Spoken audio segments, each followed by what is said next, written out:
Just listen to these numbers. 15 goals, 24 assists. That's what Lamine Yamal has delivered this season.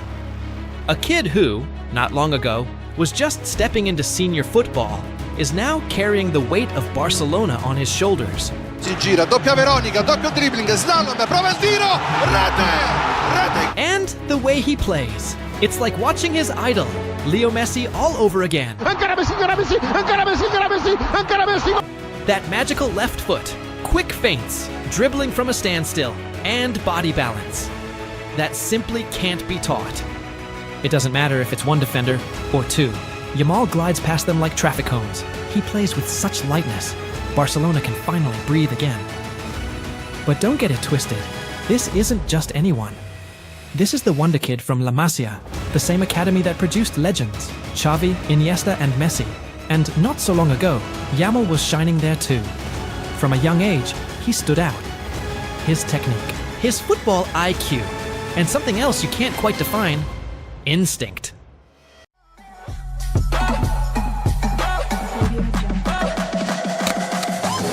Coaches have been talking about him for years, because this isn't an ordinary talent. This is a boy destined for greatness. In the match against Inter, when Lewandowski was missing, all eyes turned to him. Everyone knew who the danger was. But that didn't matter. Lamine rose to the moment. 6 out of 10 dribbles completed, 8 out of 14 duels won. He became the engine of the attack. The whole team naturally played through him. Barcelona followed his rhythm. Key plays unfolded down his side, and despite the pressure, despite the expectations, he played like a leader. So why is Lamine Yamal so important to Barcelona? Because he's not just about big numbers. His style of play? It's something else. With the ball at his feet, time seems to stop, but only for him. The defenders, they just keep running in the wrong direction. He leads the world in successful dribbles this season, 188 times. He's beaten his marker, left them behind like a training pole. Except a training pole doesn't turn around wondering, where did he go? What just happened?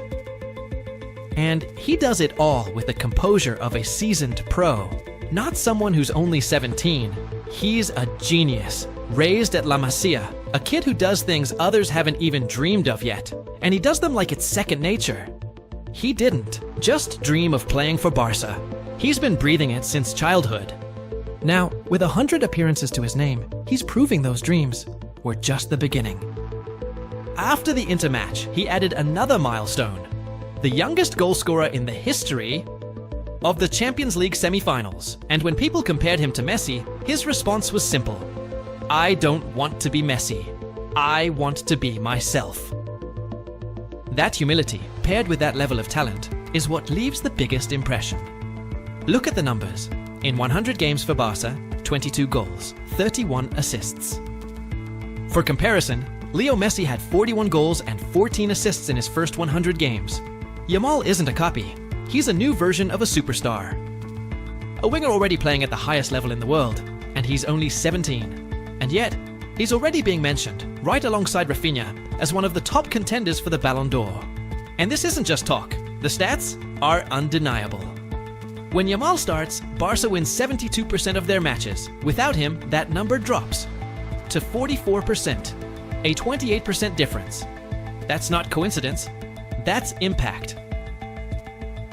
This season, alongside Raphinha, they're tearing teams apart. In 2024-2025, FC Barcelona has one of Europe's most explosive wing duos. On one side, the young genius from La Masia. On the other, the experienced electric Raphinha.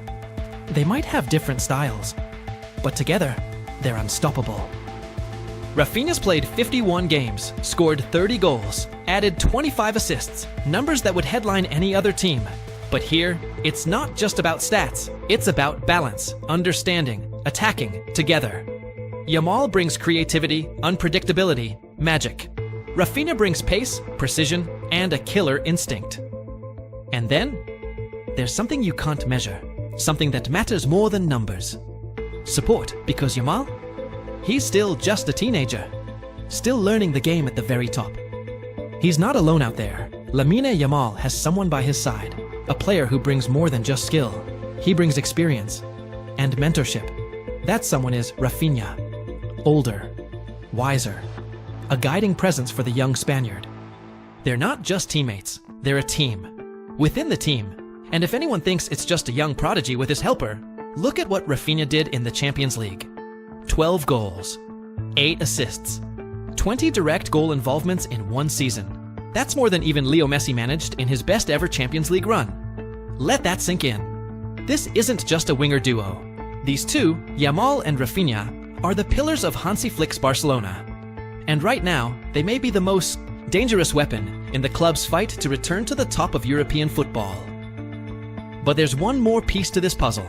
Robert Lewandowski. The Polish striker fits into this attack like a key in a lock. He's having another incredible season. 40 goals across all competitions. But his impact, it goes far beyond the numbers. Lewandowski draws defenders. He pulls them out of position. And when that happens, Yamal and Raphinha get more space, more freedom, more chances to shine. You could see what happened when he was missing in that brutal clash against Inter. They replaced him with Ferran Torres. Technically solid, a versatile option, but not a classic number 9.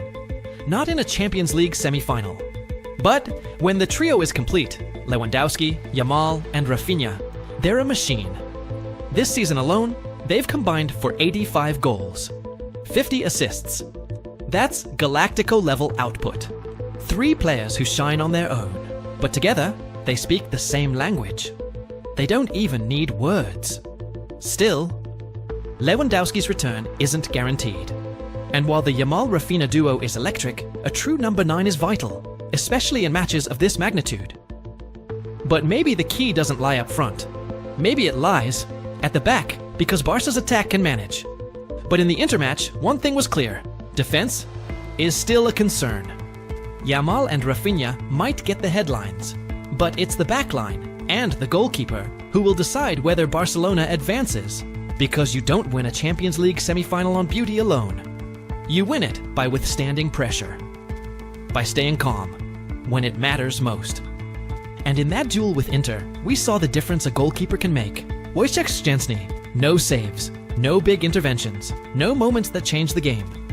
But on the other side, Jan Sommer stood tall.